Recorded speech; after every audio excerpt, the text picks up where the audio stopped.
Hello viewers, easy Bengali math এই YouTube চ্যানেলে তোমাদের সবাইকে স্বাগত।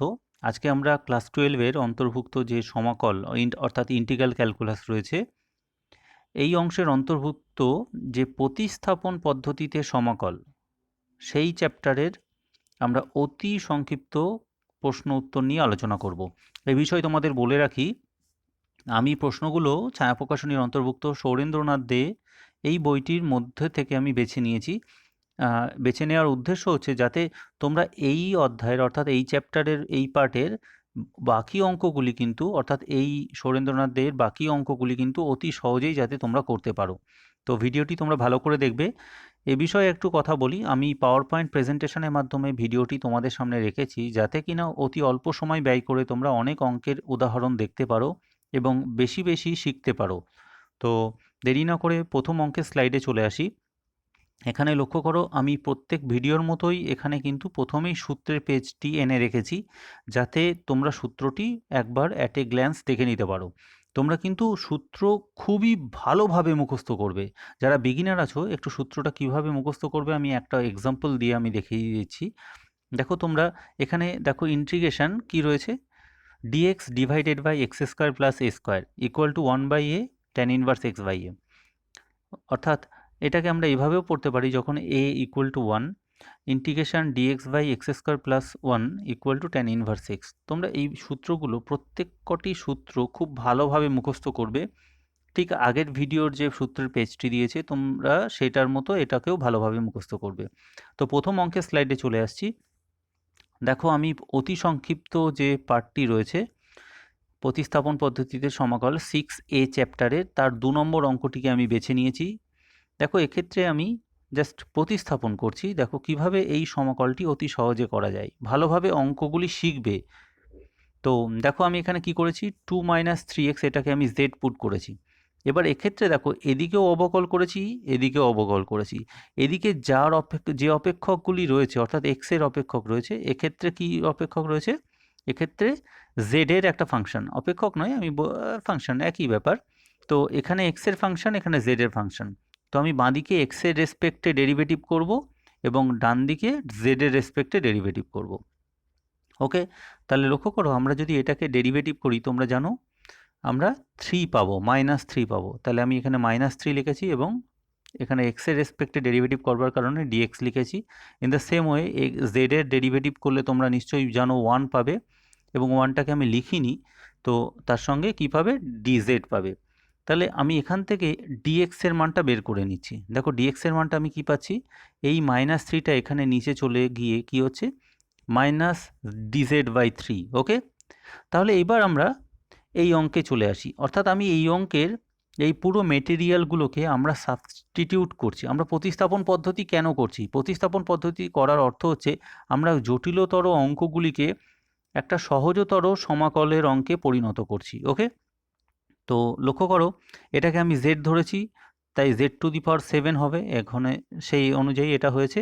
আর dx এর পরিবর্তে আমি কি লিখেছি, দেখো আমি dx এর পরিবর্তে এখান থেকে -dz/3 লিখেছি।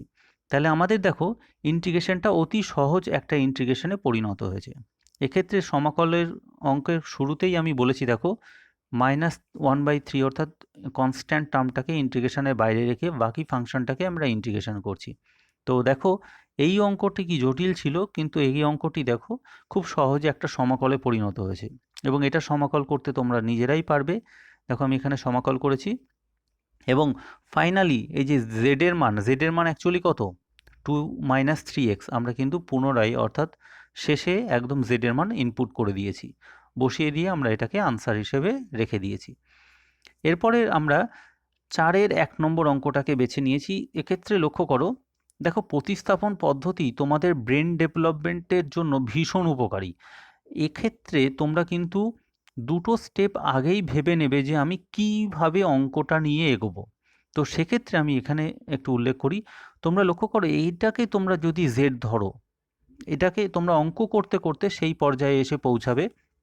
দেখো আমরা যদি এটাকে z ধরি তাহলে সেক্ষেত্রে কি হচ্ছে, দেখো 2x হচ্ছে এটা ডেরিভেটিভ করলে এবং তার সঙ্গে dx লিখছি এবং z এর ডেরিভেটিভ তোমরা আবারও বলছি এটা 1 হচ্ছে এবং তার সঙ্গে আমরা কি লিখছি, dz। ওকে, এবং তাহলে সেখান থেকে আমরা দেখতে পাচ্ছি, দেখো এই যে 2x এবং তার সঙ্গে এই যে dx, অর্থাৎ এটাকে আমি একসঙ্গে লিখেছি যাতে তোমাদের বুঝতে সুবিধা হয়। তার পরিবর্তে আমি কি লিখব, পরবর্তী লাইনে আমরা দেখো এখান থেকে dz লিখব, এবং আমরা এক্স স্কোয়ার প্লাস ওয়ান অর্থাৎ এক্স স্কোয়ার প্লাস ওয়ানের পরিবর্তে কী লিখব, দেখো জেড লিখব। তাহলে দেখো এই জটিলতর ইন্টিগ্রেশনটি অর্থাৎ অঙ্কটি দেখো একটা কি সহজ অঙ্কে পরিণত হলো, এবং এটার ইন্টিগ্রেশন করা তোমাদের কাছে কিন্তু আর সময়ের অপেক্ষা। তো দেখো এটার ইন্টিগ্রেশনের ফর্মুলা অনুযায়ী আমি এটাকে লিখেছি, এবং ফাইনালি জেডের মান কিন্তু আমি এখানে ইনপুট করেছি। তাহলে কি অঙ্কগুলি সহজ লাগছে তো? তাহলে পরের ভিডিওর অঙ্কটি, পরের স্লাইডের অঙ্কটি আমরা দেখে নিই। আমি এখানে 6 নম্বর অঙ্কটিকে বেছে নিয়েছি। দেখো এখানে প্রতিস্থাপন পদ্ধতির অতি সংক্ষিপ্ত প্রশ্ন উত্তর নিয়ে ছায়া প্রকাশনীর অন্তর্ভুক্ত যে বইটি রয়েছে, অঙ্কের বইটি, সেখানের অতি সংক্ষিপ্ত প্রশ্ন উত্তর নিয়ে আলোচনা চলছে। তো দেখো এক্ষেত্রে অঙ্কটিকে আমরা কিভাবে সমাধান করি। তো লক্ষ্য করো অঙ্কটি একটা জটিল ফর্মে রয়েছে। তো আমরা ফার্স্টে কী করছি, এইটাকে একটু সলভ করে ছোট আকারে আনি। তো লক্ষ্য করো তাহলে এটাকে আমরা জেড ধরেছি, তাহলে এটার ডেরিভেটিভ, বাঁ দিকেরটা ডেরিভেটিভ করলে এখানে কি আসছে 2dx, আর ডান দিকে আসছে dz। ওকে, সেখান থেকে আমি কি করে রাখছি, দেখো আমাদের অঙ্কে dx রয়েছে, তাই আমি dx এর মানটা কিন্তু এখানে বের করে রাখলাম। ওকে, এবং তাহলে পরিবর্তিত হয়ে দেখো এখানে কিসে পরিণত হলো, এই অঙ্কটি এই অঙ্কে অর্থাৎ সহজ অঙ্কে পরিণত হলো। এইবার তোমাদের এই অঙ্ক নিয়ে চিন্তা ভাবনা করতে হবে। তো তোমরা লক্ষ্য করো, আমি এর আগের ভিডিওতে বলেছি যে কোনো ত্রিকোণমিতিক অপেক্ষকের মাথায় বর্গ থাকলে সেটাকে ইন্টিগ্রেশন করা যায় না, কেবলমাত্র কোসেকের মাথায় স্কোয়ার আর কি কোসেকের মাথায় আর সেকের মাথায় এই দুটো বর্গ থাকলেই কেবলমাত্র আমরা তার ইন্টিগ্রেশন করতে পারি। অন্য ত্রিকোণমিতিক অপেক্ষকের ক্ষেত্রে কিন্তু আমরা ইন্টিগ্রেশন করতে পারি না, তাই তো? তাহলে এক্ষেত্রে এটাকে আমরা কি করব, আমরা এটাকে নর্মালাইজ করব, অর্থাৎ পাওয়ারটাকে আমরা নামাবো অর্থাৎ কমাবো। তাহলে সেক্ষেত্রে লক্ষ্য করো আমরা এখানে 2 আনতে হবে। 2 আনার অর্থই হচ্ছে আমরা সামনে হাফ দিয়ে গুণ করতে হবে। তাহলে এবার তোমাদের মনে হতে পারে এখানে স্যার 1/4 আসলো কেন? দেখো এখানে আগে থেকে একটা হাফ ছিল, আর পরে আর একটা হাফ আমি নিয়েছি যাতে কিনা এখানে 2 আসে, সেই জন্য প্রথমেই হয়েছে 1/4। দেখো এরপরে এইটার পরিবর্তে আমরা ফর্মুলা অনুযায়ী 2 cos square theta equal to 1 plus cos 2 theta, সেই অনুযায়ী আমরা এই ফর্মুলায় পরিণত করেছি। এবং দেখো এইখানে আসার ফলে ইন্টিগ্রেশনটি আর তোমাদের কাছে কঠিন লাগবে না, এটা ইন্টিগ্রেশন করা তোমাদের কাছে খুব সহজ। দেখো 1-এর ইন্টিগ্রেশন করলে হয় z, আর cos 2z এর ইন্টিগ্রেশন করলে হয় sin 2z/2। ওকে, এবং ফাইনালি আমরা কি করেছি, জাস্ট জেড এর মানটা এখানে অঙ্কে ইনসার্ট করে দিয়েছি এবং ওটাকে উত্তর হিসেবে আমরা রেখে দিয়েছি। পরবর্তী অঙ্কের স্লাইডে চলে আসি। দেখো আমি এখানে এক্ষেত্রে 10 নম্বর অঙ্কটিকে বেছে নিয়েছি। দেখো খুব সহজ অঙ্ক, এটাকে সমাকল করতে বলেছে। তো এটাকে দেখো জটিল ফর্ম যেটা রয়েছে, দেখো এখানে রুটের ভিতরে ax প্লাস বি রয়েছে। তাহলে আমি দেখো ax প্লাস বিটাকে আমি জেড ধরিনি, কি ধরেছি এই জায়গাটা একটু বোঝার রয়েছে, এখানে জেড স্কোয়ার ধরেছি। কারণ কি এখানে দেখো রুটের ভিতরে তো রয়েছে, তাই আমি যদি রুটের ভিতরে জেড স্কোয়ার লিখি তাহলে আমি কি পাবো, আমি সহজেই জেডটাকে বাইরে বের করে নিতে পারবো, তাই তো? রুটের ভিতরে জেড স্কোয়ার মানে আলটিমেট রেজাল্ট কি দেবে, জেড দেবে, তাই তো? রুটের ভিতরে যদি জেড স্কোয়ার হয় তাহলে আলটিমেট রেজাল্ট কি পাবো, ওটার জন্য জেড পাবো। তো আমি ওটাকেই বিবেচনা করে আমি এটার সাবস্টিটিউশন অর্থাৎ প্রতিস্থাপন জেড স্কোয়ার করেছি। এবার তোমরা নিশ্চয়ই উভয় দিকে অবকল করবে। দেখো এখানে অবকল করলে হচ্ছে a এবং তার সঙ্গে dx, আর এদিকে 2z dz। তাহলে আমাদের দেখো অঙ্কে কেবলমাত্র dx রয়েছে, তাই তো? তাহলে আমরা dx এর মানটা বার করে রাখি, dx এর মানটা পাচ্ছি এটা, মানে প্রতিস্থাপনের পরে। তাহলে সেই অনুযায়ী dx এর পরিবর্তে আমরা এটাকে লিখছি, এবং দেখো এখানে আমরা রুটের ভিতরে জেড স্কোয়ারটাকে লিখেছি। তাহলে ফাইনাল লাইনে এখানে তোমরা একটু ক্যালকুলেশনটা দেখো, ওপরেও একটা জেড আসছে আর নিচেও একটা জেড আসছে, তারা পরস্পর ক্যান্সেল হয়ে গিয়ে কি হচ্ছে, কেবলমাত্র 1-এ পরিণত হচ্ছে। আর এদিকে দেখো a/2, এটা তো ধ্রুবক পদ, আমরা এটাকে সমাকলের বাইরে রেখেছি। তাহলে জাস্ট এখানে আমরা ইন্টিগ্রেশনটা কি সহজ ইন্টিগ্রেশনে পরিণত হয়েছে, দেখো ইন্টিগ্রেশন ডিজেড।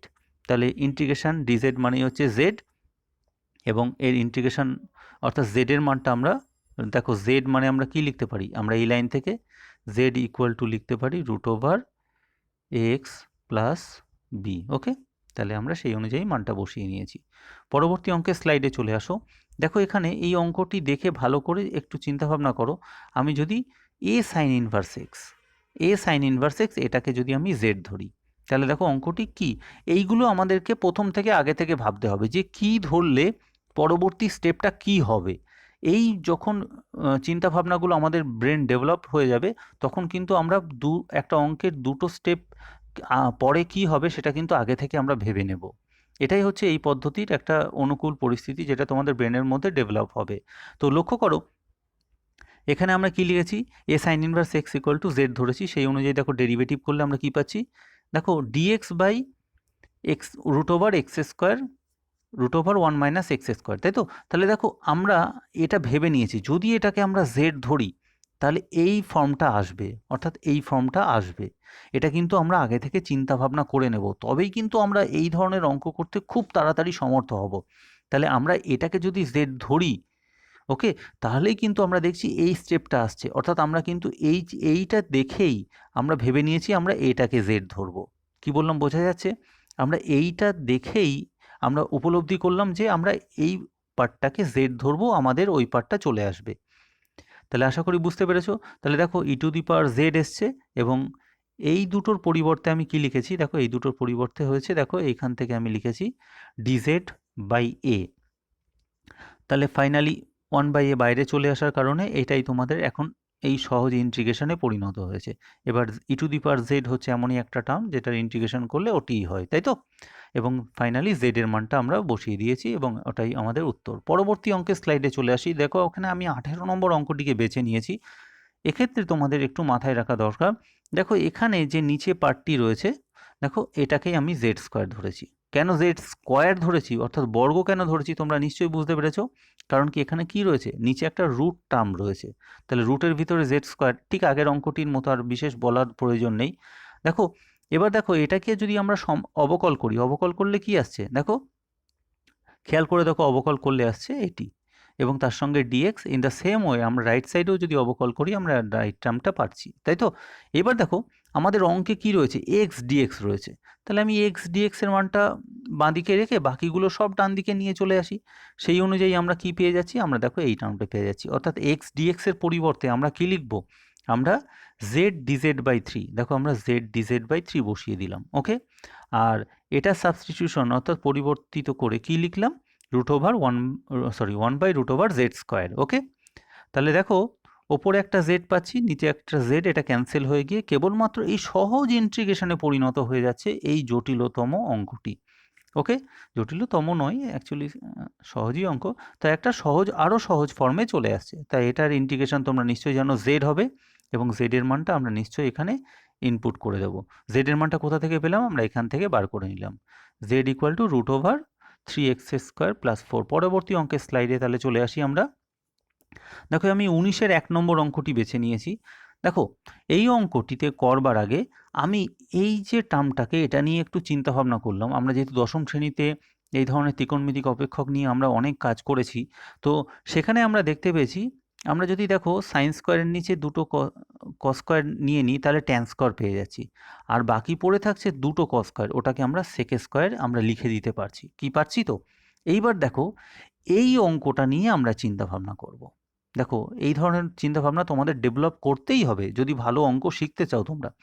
দেখো আমি যদি এটাকে জেড ধরি, অর্থাৎ ট্যান এক্সটাকে জেড ধরি, ওকে, তাহলে আমরা কি পাচ্ছি, আমরা সেক স্কোয়ার এক্স ডিএক্স এটাকে আমরা ডিজেড পাচ্ছি, কি তাই তো?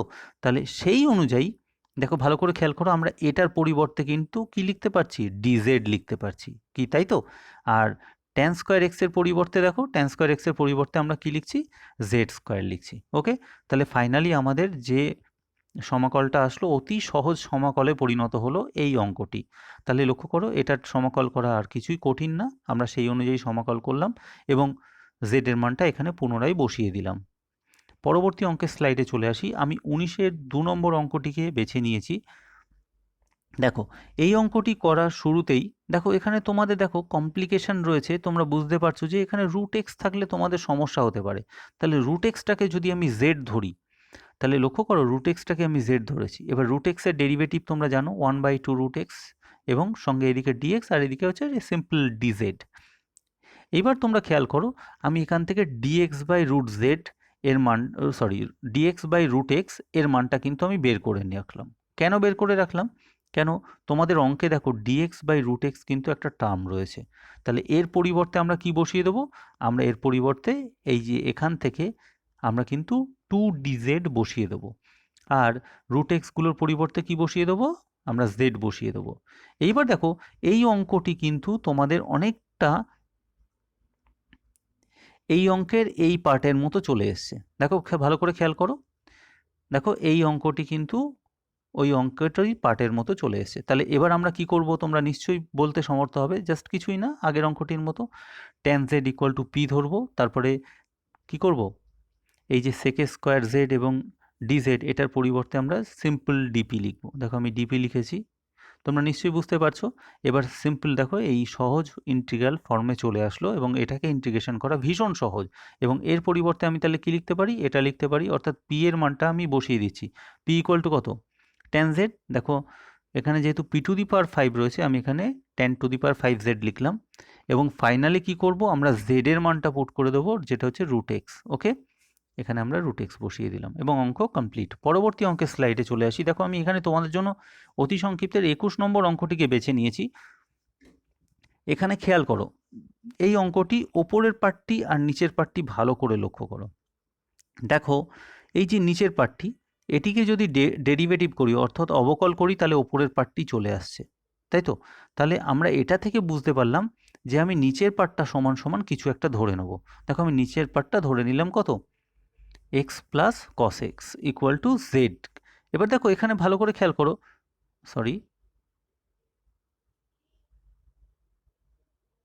দেখো আমি এখানে জেড কিউব কেন ধরে নিলাম?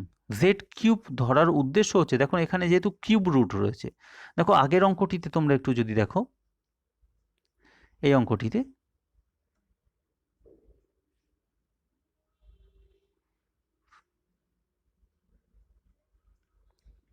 দেখো এখানে আমি কি ধরেছি? Z square. কারণ কি? এখানে কিন্তু রুট ছিল। ঠিক একই রকমভাবে আমরা এই অঙ্কটিতে চলে আসি। দেখো এই অঙ্কটিতে এখানে কিউব রুট রয়েছে, সেই জন্য আমি কি ধরেছি? দেখো আমি এখানে জেড কিউব ধরেছি। ওকে, তাহলে আশা করি বুঝতে পেরেছো আমি কেন এটাকে জেড কিউব ধরলাম, জেড স্কোয়ার বা শুধু জেড কেন ধরলাম না। তো দেখো এবার আমরা এটাকে ধরার উদ্দেশ্য নিশ্চয়ই আমরা বুঝতে পেরেছি। এবার আমরা এটাকে জাস্ট অবকল করলাম, দেখো আমরা কিন্তু এই পার্টটা নিয়ে চলে এসেছি এইখানে। তাহলে এটার পরিবর্তে জাস্ট আমরা কি লিখব? 3z square into DZ. দেখো আমরা এটার পরিবর্তে কিন্তু 3z স্কোয়ার ইন্টু ডিজেড লিখলাম। ওকে, আর এইখানে তোমরা দেখো খুব সিম্পল ভাবেই আমি এটাকে তোমাদের দেখিয়েছি। কিউব রুটটাকে কিউব রুটই রেখেছি, আর সিম্পল এটাকে জেড কিউব বসিয়ে দিয়েছি, যেটাকে আমি জেড কিউব ধরেছি। ওকে, এবার দেখো এই জায়গার ক্যালকুলেশনটাকে দেখো, জেড কিউব আর ওখানে কিউব রুট আছে, সেই জন্য এখানে কি হয়েছে? জেডে পরিণত হয়েছে। ফাইনালি দেখো এই জেড একটা আর ওপরের একটা স্কোয়ার ক্যান্সেল হয়ে গিয়ে কেবলমাত্র জেডে ইন্টিগ্রেশনটা আমাদের পরিণত হয়েছে। তাহলে আলটিমেটলি এটার ইন্টিগ্রেশন করা ভীষণ সহজ। তোমরা জানো জেড স্কোয়ার বাই 2 কি, তাই তো? তাহলে এর পরবর্তীতে আমরা কি করব? জেড এর মানটা বসিয়ে দেবো। দেখো জেড এর মানটা বসিয়ে দেওয়া কিন্তু খুব সহজও নয়, খুব কঠিনও নয়। দেখো এক্ষেত্রে এটা থেকে আমি ব্যবহার করব। দেখো জেড ইকুয়াল টু আমরা কি লিখতে পারি? যে x plus cos x whole to the power কি? Whole to the power 1/3। ঠিক আছে, এবার দেখো এখানে কি আছে? Z square. তাহলে এখানে কি হয়ে যাবে? বোথ সাইডে স্কোয়ার করে দাও, দেখো আমরা কিন্তু এটি পাবো। নিশ্চয়ই বুঝতে পারলে? নাহলে আমি আরেকবার বলছি, দেখো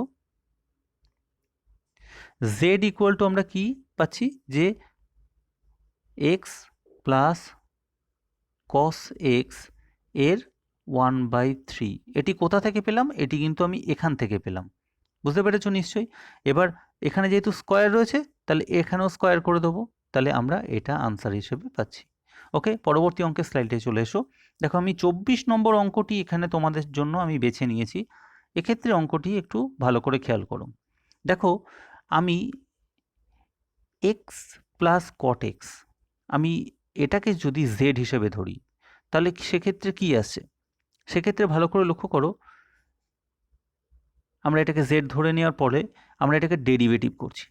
ডেরিভেটিভ করলে কি আসছে? দেখো 1 আর এখানে মাইনাস কোসেক স্কোয়ার এক্স। কারণ কি, এক্সের ডেরিভেটিভ হচ্ছে 1 আর কট এক্সের ডেরিভেটিভ হচ্ছে মাইনাস কোসেক স্কোয়ার এক্স, তাই তো? এবার দেখো আমার এখানে রয়েছে কি, কট স্কোয়ার এক্স, তাই তো? তাহলে আমি দেখলাম আমি যদি কট স্কোয়ার এক্স আর কোসেক স্কোয়ার এক্সের একটা ফর্মুলা আছে, আমি যদি এই ফর্মুলাটাই পরিণত করে নিই, এটা আমাদের মাধ্যমিকেই শেখা, তাহলে আমি কি করব, আমাদের যেটা আসছে সেটা অর্থাৎ এই পুরোটাকে আমরা কিন্তু ডিজেড লিখতে পারবো।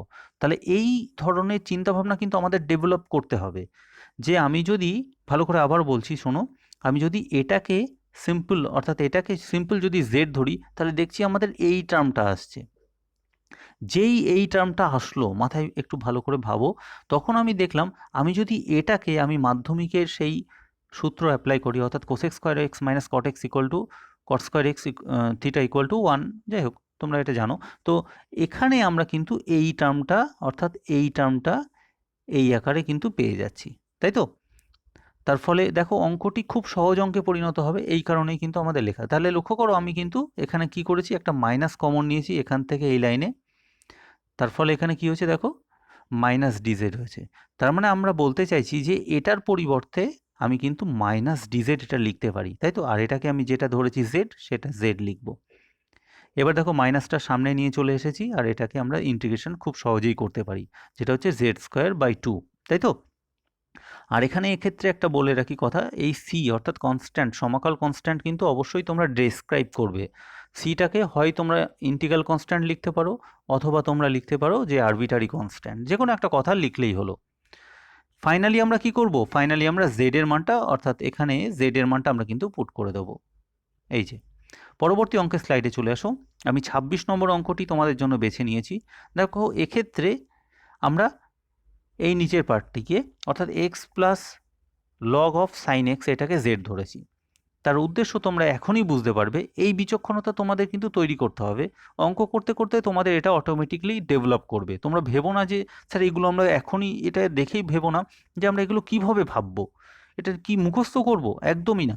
তোমরা যত অঙ্ক করতে করতে থাকবে তখনই কিন্তু তোমাদের এইগুলো ডেভেলপমেন্ট হয়ে যাবে, যে তখন অটোমেটিকলি চলে আসবে যে এটা ধরলেই আমাদের কিন্তু ওপরের পার্টটা সমান সমান ডিজেড চলে আসবে। ওকে, এই ডেভেলপমেন্টগুলো তোমাদের ব্রেনে অটোমেটিকলি হয়ে যাবে। তো লক্ষ্য করো আমি এটা এক্সের ডেরিভেটিভ হচ্ছে 1 আর লগ অফ সাইন এক্সের ডেরিভেটিভ হচ্ছে 1 বাই সাইন এক্স, কিন্তু যেহেতু এটা সাইন এক্স তাই সাইন এক্সের ডেরিভেটিভ করতে হবে, এটা কি, এটা হচ্ছে কস এক্স। ওকে, তাহলে আমরা ফাইনালি এখানে ডিএক্স লিখলাম, আর ডান দিকে যেরকম ডিজেডের জেডের ডেরিভেটিভ হচ্ছে 1 এবং তার সঙ্গে ডিজেড লিখলাম। ওকে, তো এইবার লক্ষ্য করো এই টার্মটা থেকে আমরা পেতে পারি কট এক্স।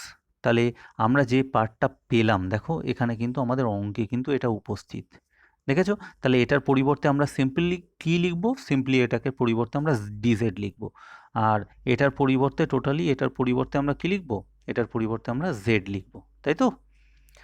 তাহলে অঙ্কটি দেখো কি সহজ অঙ্কে পরিণত হয়ে গেল। তাহলে এটা ইন্টিগ্রেশন করা তোমরা নিশ্চয়ই জানো, লগ মড জেড, এবং জেডের মান আমরা পুনরায় কিন্তু এখানে বসিয়ে দিয়েছি এবং আনসার করেছি এটাকে। তো পরবর্তী অঙ্ক অর্থাৎ 30 নম্বর অঙ্কটি একটু ভালো করে দেখো। এক্ষেত্রে তোমাদের দেখো কিভাবে আমি অঙ্কটি নিয়ে এগিয়েছি তোমাদের জন্য। দেখো ওপরের পার্টটি, দেখো আমি এখানে কি খেয়াল করেছি, এখানে যেহেতু দেখেছি আমাদের কস এক্স রয়েছে, তাহলে কস এক্স যেই রয়েছে আমি দেখলাম নিচে কস এক্স রয়েছে, তখন আমি একটা জিনিস খেয়াল করলাম, আমি যদি কস এক্সের সঙ্গে এক্স লিখি তাহলে কিন্তু আমি কস এক্সের সঙ্গে যদি আমি প্লাস এক্স লিখি তাহলে কিন্তু আমি নিচের পার্টটা টোটালি পেয়ে যাচ্ছি। তো আমি সেই কারণেই কিন্তু আমি এখানে এই এক্সটাকে লিখলাম। দেখো অঙ্ক করা শেখো তোমরা, আমি কিন্তু সেই কারণেই এখানে এক্সটাকে লিখলাম। কোনটাকে এখানে এক্স কী হিসেবে লিখলাম, আমি এটাকে দেখলাম, সেই দেখে আমি এখানে এক্সটাকে লিখলাম। এবার দেখো যেই আমি এক্স লিখলাম, আমি তো এক্স অটোমেটিকলি একটা অঙ্কে শুরু করতে পারি না, জুড়ে দিতে পারি না, সেই জন্য আমি এখানে কি করলাম, মাইনাস এক্স লিখলাম। তাহলে আলটিমেটলি অঙ্ক নিউট্রাল হয়ে গেল, আমি কিছুই করলাম না, অঙ্কে যা আছে তাই আছে, এবং ফাইনালি যেটা আছে ওটা আমি এখানে এইভাবে লিখে রাখলাম। এইবার দেখো অঙ্কের ইন্টারেস্টিং পার্ট এখানে। এবার আমরা কি করলাম, এই দুটোর নিচে আমি নিচের পার্টটা টোটাল লিখলাম, এবং এই দুটোর নিচে আলাদাভাবে আমি নিচের পার্টটা অর্থাৎ এক্স ইন্টু এই পার্টটা আমরা কিন্তু লিখে নিলাম। দেখো দুটোকেই আমরা ভাগ করে নিয়েছি আলাদা আলাদা করে। নিশ্চয়ই বুঝতে পেরেছো। এইবার দেখো এই পার্টটা আর এই পার্টটা টোটালি কেটে গেল, নিয়ে পেলাম কত, ফাইনালি 1/x। এবং মজার বিষয় এই জায়গাটা খেয়াল করো, আমি কিন্তু এই যে পার্ট দুটো যেখানে আমি এটাকে এখানে লিখেছিলাম সেখান থেকে আমি দেখলাম x কমন যাচ্ছে এবং ওই x আর এই x ফাইনালি কেটে যাচ্ছে, ফলে পড়ে থাকছে দেখো ওপরে এইটি পড়ে থাকছে এবং তার সঙ্গে x প্লাস cos x পড়ে থাকছে। দেখো এখানে একটা সুন্দর জিনিস চলে এসছে। এইবার দেখো এখানে যদি এই অঙ্কটিতে, অর্থাৎ দেখো এখানে দুটো সমাকলের অঙ্ক পরিণত হয়েছে, একটা হচ্ছে এটা, একটা হচ্ছে এটা, এবং এটা করা খুবই সহজ, এটা নিয়ে বিশেষ কিছু বোঝার নেই, জাস্ট এই অঙ্কটি নিয়ে আমার কথা বলার আছে। দেখো আমি যদি এটাকে z ধরি, সিম্পল, দেখো z ধরলে কি আসছে, 1 minus cos x, sorry 1 minus sine x into dx. দেখো এখানে একটা ছোট ভুল হয়েছে, এখানে কিন্তু অবশ্যই একটা ব্র্যাকেট দেবে তোমরা। 1 minus sine x into dx, সেটার পরিবর্তে আমরা কি লিখতে পারি, ডিজেড লিখতে পারি। কখন, যখন এটাকে যদি আমরা জেড ধরি, তাহলে আমরা আর দেরি করব না, আমরা জাস্ট কি লিখব, এটার পরিবর্তে আমরা জেড লিখব, আর কি লিখব, আর এটার পরিবর্তে আমরা কি লিখব, জেড লিখব। ওকে, দেখো আমি সেই অনুযায়ী লিখেছি, এবং দেখো এটার ইন্টিগ্রেশন আলাদাভাবে কি হবে, লগ মড জেড, এবং ফাইনালি আমরা কি করব, জেড এর মানটা অঙ্কে বসিয়ে দেব, তাই তো। তাহলে এক্ষেত্রে লক্ষ্য করো এখানে log x minus log Z আছে, তাহলে লগের যে আমরা যে ফর্মুলাগুলো শিখেছিলাম তোমরা জানো, log a minus log b is equal to log a by b হয় না, তাহলে এক্ষেত্রেও কিন্তু তাই হয়েছে, লগ এক্স বাই জেড হয়েছে, দেখো এইখানে। এবার জেড এর মানটা আমি এখানে জাস্ট পুট করে দিয়েছি, জেড এর পরিবর্তে আমরা কি লিখেছি, এই যে এক্স প্লাস কস এক্স, এখান থেকে আমরা লিখেছি। তাহলে এই লাইন থেকে এই লাইন কী করে আসলো নিশ্চয়ই তোমরা বুঝতে পেরেছো। পরবর্তী অঙ্কের স্লাইডে চলে যাই, 31 নম্বর অঙ্কটিকে আমি বেছে নিয়েছি। দেখো এক্ষেত্রে এই অঙ্কটি তোমাদের ত্রিকোণমিতিক 11-এর যে ত্রিকোণমিতিক চ্যাপ্টারটি ছিল, সেই ত্রিকোণমিতিক অধ্যায়ের অর্থাৎ ত্রিকোণমিতি অধ্যায়ের আমাদের ব্রেনের ক্যাপাসিটি এখানে কিন্তু ইউজ করতে হবে। ওকে, তাহলে এখানে ভালো করে খেয়াল করো, এখানে কিন্তু এক্স ইকুয়াল টু যদি cos 2θ দেখো, ধরো তুমি এটা দেখেই তুমি বুঝলে, তাহলে আলটিমেটলি আমি কি পাবো, ভালো করে খেয়াল করো এই জায়গাটিতে, এখান থেকে এটি এসছে, আমি কি ধরেছি, এক্স ইকুয়াল টু cos 2θ ধরেছি, তাহলে 1 minus cos 2θ by 1 plus cos 2θ, সেটার একটা ফর্মুলা তোমাদের ক্লাস 11-এ শিখেছো, যে ট্যান স্কোয়ার থিটা। এবার দেখো ট্যান স্কোয়ার থিটা যেহেতু রুট রয়েছে, সেই কারণে আলটিমেটলি এখানে হয়েছে কি, ট্যান থিটা। ওকে, তাহলে আমরা কিন্তু এই পার্টটি থেকে কিন্তু এই পার্টটি কীভাবে আসলো বুঝতে পারলাম। এইবার লক্ষ্য করো এখানে আছে কট ইনভার্স, এখানে আছে ট্যান, তাহলে এবার ট্যানটাকে তোমরা নিশ্চয়ই দশম শ্রেণীতে শিখেছো কটে কীভাবে পরিণত করতে হয়, 90 ডিগ্রি মাইনাস থিটা, সিম্পল তো।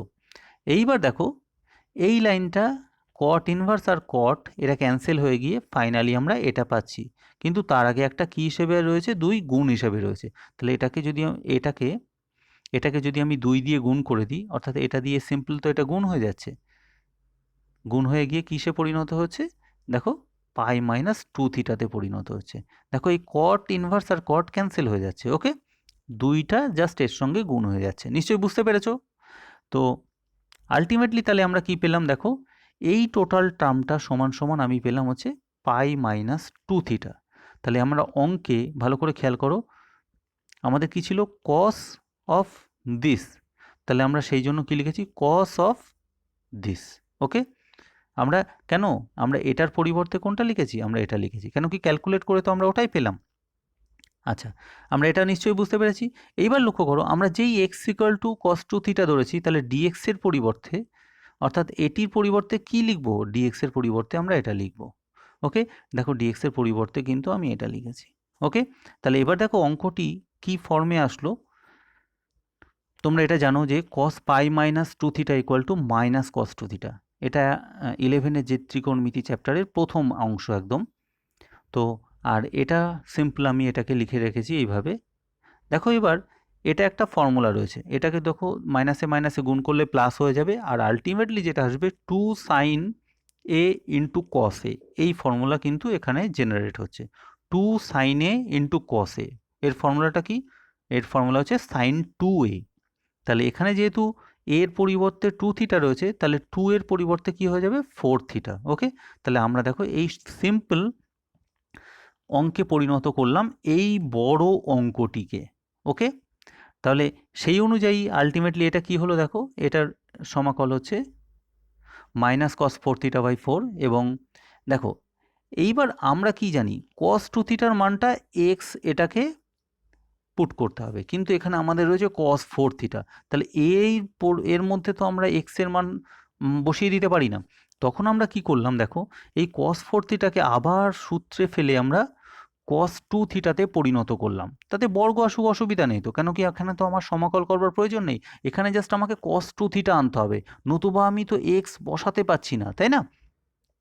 তাহলে সেই কারণে কিন্তু আমরা এখানে কি করলাম, আমরা এখানে cos 2 থিটার ফর্মুলা অ্যাপ্লাই করলাম। দেখো 2 cos স্কয়ার থিটা মাইনাস 1, এখন এই cos 2 থিটার পরিবর্তে আমরা কি বসাবো, x বসিয়ে দিচ্ছি। দেখো আমি এখানে x বসিয়ে দিয়েছি এবং ফাইনালি তোমরা এটাকে আনসার করছো।